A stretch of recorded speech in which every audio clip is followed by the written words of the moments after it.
The planet Katal, a serene world inhabited by the advanced yet peaceful Nor civilization, had been transformed into a war-torn landscape. The sky, once a tranquil shade of lavender, was now darkened by the silhouettes of human warships. Explosions thundered in the distance, sending tremors through the ground and shattering the quiet beauty of the crystal towers and lush gardens that characterized the capital city. Captain Jack Harper, a seasoned soldier of the human military, led his squad through the chaos. His mission was clear: crush the Nor resistance and secure the city. As they advanced through the shattered streets, Jack couldn't help but feel a sense of unease. The Nor, though technologically advanced, were not warriors. They were scholars, artists, and engineers, unprepared for the ruthless onslaught of the human invasion. "Harper, we've got movement up ahead," said Sergeant Mitchell, his voice tense over the comms. Jack moved forward, peering around a corner to see a group of Nor civilians huddled together. Their eyes were wide with fear, and their bodies trembled as they clung to each other for comfort. Among them was a young woman with striking blue hair and large, expressive eyes.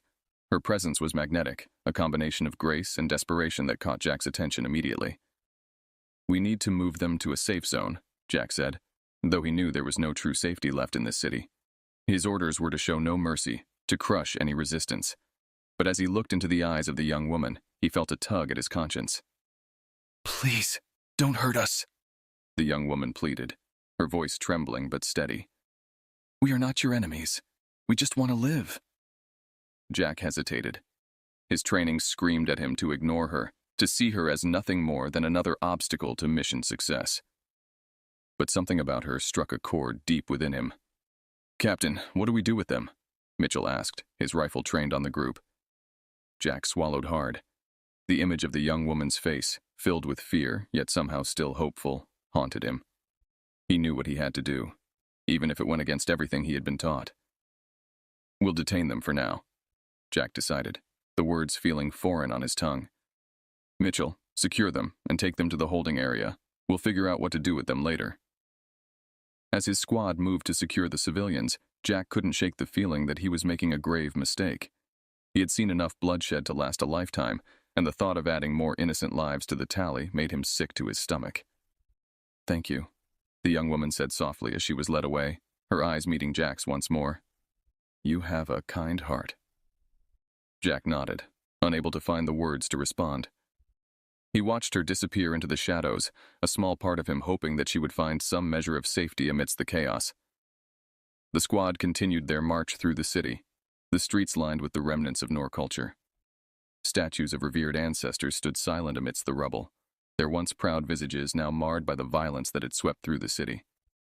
Jack felt a pang of regret as he stepped over broken pottery and shattered murals, the beauty of this world overshadowed by the grim reality of war. "Harper, we've got new orders," Mitchell's voice crackled through the comms, snapping Jack out of his thoughts. "Command wants us to round up any remaining civilians and take them to the main square for processing." Jack's jaw tightened. Processing was a euphemism for execution, and he knew it. The thought of these peaceful people being herded like cattle to their deaths made his blood boil. As they moved through the city, Jack's resolve hardened. He couldn't stand by and watch innocent lives be extinguished. He had to do something, anything, to stop this madness. The squad rounded a corner and entered a small courtyard. There, in the center, stood a makeshift execution platform. A single Nor prisoner was kneeling before it, her hands bound behind her back and her head bowed. The executioner stood nearby, a massive axe gleaming in the dim light. "Prepare her for execution," barked the commanding officer, and the executioner stepped forward, raising the axe high above his head. "Wait!" Jack's voice cut through the tension, causing everyone to pause. He pushed through the crowd and stood before the young woman, his heart pounding in his chest. "Captain Harper, what are you doing?" the officer demanded, his face twisted with anger. "She's not a threat," Jack said, his voice firm. "She's just a civilian. Let her go." The officer sneered. "This is war, Harper. We don't show mercy to the enemy." Jack's heart raced. He couldn't let this happen. "I'm not asking. I'm ordering you to release her." The officer's eyes narrowed. "You're overstepping your authority, Captain." "Maybe," Jack said, stepping closer to the officer. "But I'm not going to stand by and watch an innocent person be decapitated." The officer's face contorted with rage, but before he could respond, Jack drew his sidearm and pointed it at the executioner. Drop the axe, he commanded, his voice cold and steady. The executioner hesitated, then slowly lowered the axe and stepped back. Jack quickly moved to untie the young woman's hands, helping her to her feet. "Thank you," she whispered, her eyes filled with gratitude and disbelief. "Go," Jack said, nodding towards a darkened alley. "Get out of here." She turned and ran, disappearing into the shadows as the officer glared at Jack. "You've made a big mistake, Harper." Jack holstered his weapon and faced the officer, his expression unyielding. "I can live with that." As he watched the young woman vanish into the night, Jack knew there was no turning back. He had crossed a line, defied orders, and saved a life. And for the first time in a long time, he felt like he had done the right thing. The night on Catal was colder than usual, the air filled with tension and the distant sounds of battle. Jack Harper and the young Norwoman, Alara, moved through the dimly lit alleys, each step a test of their resolve and a reminder of the danger that followed close behind. "We need to find a safe place to hide," Jack said, scanning the surroundings for any sign of pursuit. His military instincts were on high alert, every shadow and sound a potential threat. Alara, still shaken from her near execution, nodded silently. Her blue hair glowed faintly in the moonlight, and her large eyes darted nervously around. "Why are you helping me?" she finally asked, her voice barely audible. Jack paused, glancing back at her. "I couldn't just stand by and watch you die. It's not right. Not like that." They continued their cautious journey through the labyrinthine streets of the city, avoiding main roads and sticking to the shadows. Jack's thoughts raced as he considered their next move. They couldn't stay in the city. The human forces would be searching for them, and the Nor resistance, though weakened, was still a dangerous unknown. "We need to get out of the city," Jack said decisively. "There's an old transport hub on the outskirts. If we can reach it, we might find a way off this planet." Alara's eyes widened with hope. "Do you think we can make it?" "We have to try," Jack replied. "Staying here isn't an option." Their journey was fraught with peril. At every turn, they encountered signs of the brutal conflict that had engulfed Catal. Buildings lay in ruins, their walls scarred by gunfire and explosions. The once bustling markets were now deserted, the remnants of stalls and goods scattered across the streets. As they made their way through the devastated city, they came across a group of Nor civilians hiding in a basement. The fear in their eyes was palpable, and Jack knew they couldn't ignore them. "Stay here, I'll check it out," Jack said, motioning for Alara to wait while he approached the group cautiously. One of the Nor, an older man with a weary expression, stepped forward. "Please don't hurt us. We just want to survive." Jack shook his head. "I'm not here to hurt you. We're trying to get out of the city. Do you know a safe way to the transport hub?" The man nodded slowly. "There's a tunnel system that leads out of the city. It's dangerous, but it's the only way." "Thank you," Jack said, noting the man's instructions. He turned back to Alara. "We have a way out. Let's move." They followed the directions through a series of tunnels, their progress slow but steady. The darkness was oppressive, and the air was thick with the smell of damp earth and decay. The tunnels were narrow, forcing them to move single file, their footsteps echoing eerily in the confined space. "Jack," Alara said softly, her voice tinged with fear. "Do you think we'll make it?" Jack looked back at her, seeing the anxiety in her eyes. "We'll make it," he said firmly, though he wasn't sure if he believed it himself. "We have to." As they navigated the tunnels, they heard the distant rumble of machinery and the occasional shout of soldiers. Jack's grip tightened on his rifle, his senses heightened by the constant threat of discovery. They reached a junction where the tunnel split into several directions. Jack paused, considering their options. "Which way?" Alara asked, her voice trembling. Jack scanned the tunnels, trying to recall the directions. "This way," he said, choosing the path that led deeper underground. It was a risk, but it seemed the least likely to be guarded. They moved quickly, the sound of their breathing loud in the oppressive silence. The tunnel opened into a larger chamber, dimly lit by flickering lights. Jack signaled for Alara to stay back as he crept forward to scout the area. He froze as he spotted a patrol of human soldiers near an exit. His heart pounded as he considered their options. They couldn't turn back, and they couldn't fight their way through. "Stay here," he whispered to Alara. "I'll create a distraction." "No, Jack," she protested, grabbing his arm. "It's too dangerous." "We don't have a choice," Jack said, his voice calm but determined. "I'll draw them away and you slip past." Once you're out, find a way to the surface and head to the transport hub. Alera's eyes filled with tears.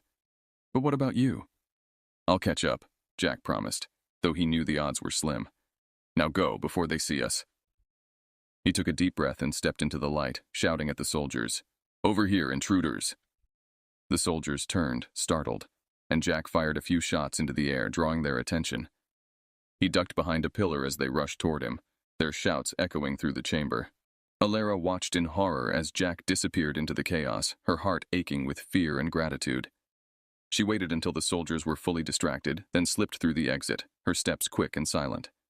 She navigated the remaining tunnels with a mix of fear and determination, finally emerging into the night air. The city lay in ruins behind her, but ahead was the transport hub and a chance at freedom. Alera paused, looking back one last time. "Thank you, Jack," she whispered, then turned and ran towards the hub, her mind set on finding a way off this forsaken planet. Alera's breath came in ragged gasps as she sprinted towards the transport hub, her heart pounding with a mix of fear and determination. The faint sounds of pursuit echoed in the distance, reminding her that safety was still far from assured. The ruins of Catal lay in stark contrast to the vibrant life that once thrived here, and every step she took through the debris felt like a step closer to both freedom and despair. She paused for a moment to catch her breath, glancing back over her shoulder. Jack had created a distraction that allowed her to escape, but the thought of what might happen to him filled her with dread. "Stay focused," she told herself, pushing forward. The transport hub was her only hope, and she had to keep moving.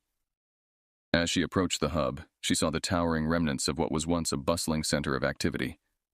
Now it stood as a silent sentinel in the chaos, its platforms and corridors empty and eerie in the dim light. Alera moved cautiously, her eyes scanning for any sign of danger. Suddenly, a hand clamped down on her shoulder, and she spun around to see a group of Nor rebels. Their leader, a stern-faced man with a scar running down his cheek, eyed her with suspicion. "What are you doing here?" he demanded, his voice harsh. "This place is dangerous."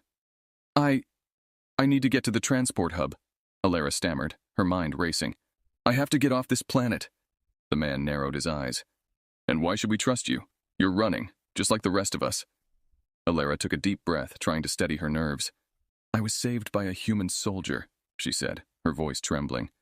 "He risked his life to help me escape. We need to find a way off this planet before it's too late." The man's expression softened slightly, but he remained wary. "A human saved you? Why would he do that?" "I don't know," Alera admitted, "but he's different. He doesn't want to see innocent people die." The leader glanced at his comrades, then back at Alera.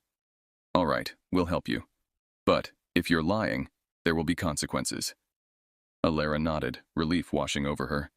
"Thank you. We have to hurry." As they moved towards the transport hub, Alera couldn't shake the feeling that something was wrong. The silence was oppressive, and the shadows seemed to shift and move around them. She tightened her grip on her makeshift weapon, ready for anything. They reached the hub and found a small group of Nor civilians huddled together, their faces filled with fear and exhaustion. Alera's heart ached for them, knowing that they had endured so much suffering. "We need to get to the transport ship," the leader said, his voice low. "Stay close and stay quiet." They moved through the hub, their footsteps echoing in the empty corridors. As they approached the docking area, Alera's heart sank. The ship was surrounded by human soldiers, their weapons trained on the entrance. "We're trapped," one of the rebels whispered, his voice tinged with panic. "What do we do?" "We fight," the leader said, his jaw set.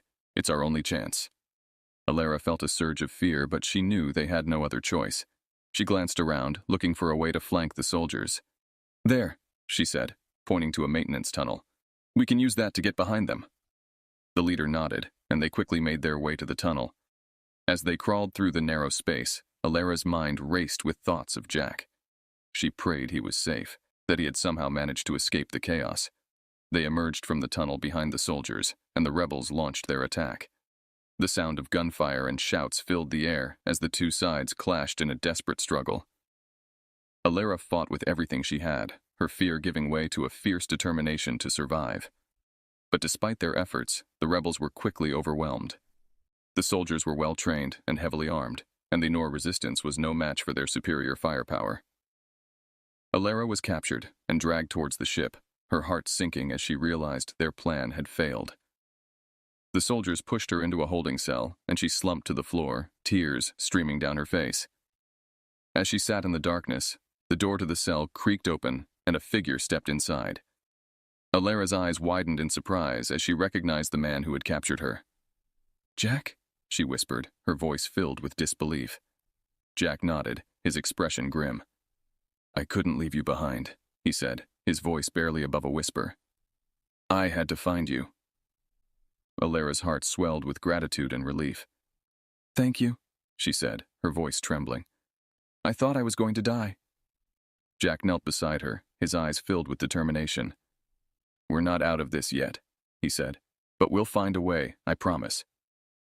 As they sat together in the darkness, Alara couldn't help but feel a glimmer of hope. Despite the odds, despite the danger that surrounded them, she knew that as long as they were together, they had a chance. But as the door to the cell slammed shut, Alara's heart sank. The soldiers had betrayed them, and now they were trapped, with no way out. The only question was, how long would they survive? The transport ship's engines roared to life, a low hum filling the darkened corridors. Alara and Jack sat in the cold, dimly lit cell, the reality of their situation weighing heavily on their minds. The hope they once clung to seemed to wane with each passing moment, replaced by a creeping sense of dread. Jack broke the silence, his voice a whisper. "We need to find a way out of here. They won't keep us alive for long." Alara nodded, her face pale and her eyes wide with fear. "Do you think they'll execute us?" Jack's jaw tightened. "I'm afraid so. They'll want to make an example out of us, especially you, as a Nor rebel." The door to the cell creaked open, and two heavily armed soldiers stepped inside. "Harper, Alara," one of them barked. "You're coming with us." Jack and Alara exchanged a worried glance as they were roughly pulled to their feet and led down the narrow corridor. The walls were cold and unyielding, the faint sound of machinery echoing around them. The soldiers' grip was firm, leaving no room for resistance. They were brought to a large chamber at the heart of the ship. At the center stood a grim platform with a massive axe resting ominously beside it. Alara's heart raced as she realized this was no ordinary room. It was an execution chamber. A high-ranking officer, his face stern and devoid of emotion, stood beside the platform. "Captain Harper, Alara of the Nor," he announced, his voice echoing through the chamber. "You have been found guilty of treason and rebellion. You are sentenced to death by decapitation." Alara's legs gave out, and she would have collapsed had Jack not caught her. The soldiers forced her onto the platform, her eyes wide with terror. Jack's heart pounded as he watched, helpless, his mind racing for a way to save her. "Wait!" Jack shouted, his voice desperate. "This is wrong! She's innocent!" The officer's cold gaze turned to Jack. "You are in no position to protest, Captain. You too will face justice for your betrayal." Alara's eyes met Jack's, filled with a mixture of fear and gratitude. "Jack," she whispered, her voice trembling, "thank you for everything." Jack's mind whirled as he was pushed towards the platform. "I'm not letting this happen," he muttered to himself, searching for anything that could turn the tide in their favor. The executioner, a hulking figure in dark armor, lifted the massive axe and positioned himself beside Alara. Her breathing was ragged, her eyes squeezing shut as she braced for the inevitable. Suddenly, a loud explosion rocked the ship, sending a tremor through the chamber. The soldiers staggered, caught off guard, and Jack seized the moment. With a burst of adrenaline, he broke free from his captors, lunging towards the executioner. "Get away from her!" Jack shouted, grabbing the axe from the executioner's hands and swinging it wildly. The executioner stumbled back, and Jack turned to Alara, cutting through her bonds with the axe. "Run!" Jack yelled, pulling her to her feet. Alara, her eyes wide with shock, scrambled off the platform and ran towards the door, Jack close behind her.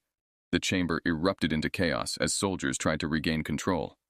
Jack and Alara darted through the corridors, the sound of alarms blaring around them. The ship shook with the force of another explosion, and Jack knew their time was running out. "We need to get to the escape pods," Jack said, his voice urgent. "It's our only chance." Alara nodded, her breath coming in short, panicked gasps. They raced through the ship, dodging debris and evading soldiers. The path to the escape pods was fraught with danger, but they pressed on, driven by the desperate need to survive. They reached the escape pod bay just as another explosion rocked the ship, sending them sprawling to the floor. Jack scrambled to his feet, pulling Alara up beside him. The pods were in sight, and they could almost taste freedom.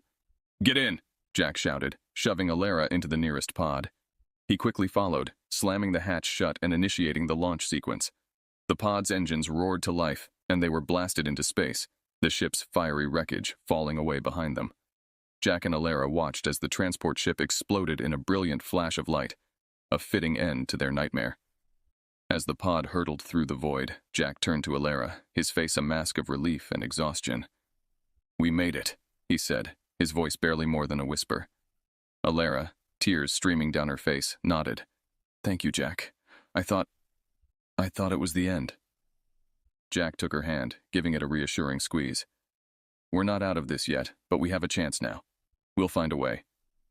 The pod drifted through the darkness, the vast expanse of space stretching out before them. Jack knew their journey was far from over, but for the first time in a long time, he felt a glimmer of hope. They had survived the execution, and now, together, they would face whatever came next. The escape pod floated silently through the endless expanse of space, the stars glittering like distant beacons of hope. Jack and Alara sat in the cramped confines, their hearts pounding with the adrenaline of their narrow escape. The destruction of the transport ship had left them shaken, but alive. Jack broke the silence, his voice steady but weary. "We need to find a safe place to land. The pod's distress beacon will attract attention soon enough." Alara nodded, her eyes still wide with the remnants of fear. "Where can we go? Is there any place safe for us?" Jack checked the pod's navigation system, scanning for nearby planets. "There's a neutral colony not too far from here. It's a small outpost, but they might be willing to help us. It's our best shot." Alara looked at him, her expression a mix of hope and anxiety. "Do you think they'll accept us, after everything that's happened?" "We'll make them understand," Jack said, his voice filled with determination. "We just need to get there first." He input the coordinates, and the pod's thrusters fired, propelling them toward the distant planet. The journey was tense, every minute stretching into an eternity as they watched for signs of pursuit. But finally, the blue and green orb of the colony came into view, a small haven in the vastness of space. As they approached the atmosphere, Jack contacted the colony's control center. "This is Captain Jack Harper. We're requesting emergency landing clearance." A moment later, a voice crackled over the comms. "Captain Harper, you are clear to land. Proceed to the designated coordinates." Jack guided the pod through the atmosphere, the small craft shaking as it descended. They landed on a flat plain near the outskirts of the colony, the pod settling with a soft thud. Jack and Alara stepped out, taking in the sight of their new refuge. The colony was modest, a cluster of buildings surrounded by lush greenery and distant mountains. It was a stark contrast to the devastation they had left behind on Catal. As they approached the main settlement, a group of colonists emerged to greet them, their faces a mix of curiosity and concern. An older man stepped forward, his eyes sharp and assessing. "Welcome to our colony. I am Governor Trent. What brings you here?" Jack stepped forward, his posture confident but respectful. "We're seeking asylum. This is Alara, Anor. She's been targeted for execution by the human military. I helped her escape, and now we need a place to stay." Governor Trent's eyes narrowed. "You helped an enemy of the humans? Why?" "Because she's not our enemy," Jack said, his voice firm. "She's innocent, caught up in a war she wanted no part of. We just want to find peace, to start over." The governor studied them for a long moment, then nodded slowly. "Very well. We don't turn away those in need. You can stay here, but you'll need to contribute to the community. We value hard work and trust." Jack and Alara exchanged a relieved glance. "Thank you, Governor. We'll do whatever we can to help." The colonists led them to a modest dwelling on the edge of the settlement, a place where they could start their new life. As they settled in, Alara couldn't contain her gratitude. "Thank you, Jack. I never thought I'd find a place like this." Jack smiled, his heart swelling with a mix of relief and pride. "We've been through a lot, but we made it. And now we have a chance to build something new." Days turned into weeks, and Jack and Alara integrated into the colony's life. Jack used his skills to help fortify the settlement, ensuring it would be safe from any potential threats. Alara, with her knowledge of technology, worked on improving the colony's infrastructure, bringing new ideas and solutions to old problems. Their relationship deepened as they worked side by side, sharing moments of quiet reflection and hard-earned laughter. The horrors of their past slowly faded, replaced by a sense of purpose and belonging. One evening, as the sun set over the distant mountains, Alara and Jack sat together on a hillside overlooking the colony. The sky was painted in hues of orange and pink, and the air was filled with the scent of blooming flowers. "Do you ever think about Catal?" Alara asked, her voice soft and contemplative. "Sometimes," Jack admitted, gazing at the horizon. "But I try not to dwell on it. What's important is what we have now, and the future we're building." Alara nodded, her eyes reflecting the fading light. "I'm grateful for this chance, Jack. I never thought I'd find someone like you, someone who would risk everything for me." Jack took her hand, his touch gentle and reassuring. "I couldn't let them take your life. You've given me a reason to keep fighting, to believe in something better." As the last rays of sunlight disappeared, they sat in comfortable silence, their hearts full of hope for the days ahead. The trials they had faced had brought them closer, forging a bond that would withstand any challenge. Together, they had found a new beginning, a place where they could heal and grow, far from the shadows of war. And in each other, they had found not just a partner, but a love that would guide them through whatever lay ahead. With the stars twinkling above, Jack and Alara embraced their future, ready to face it together, one step at a time.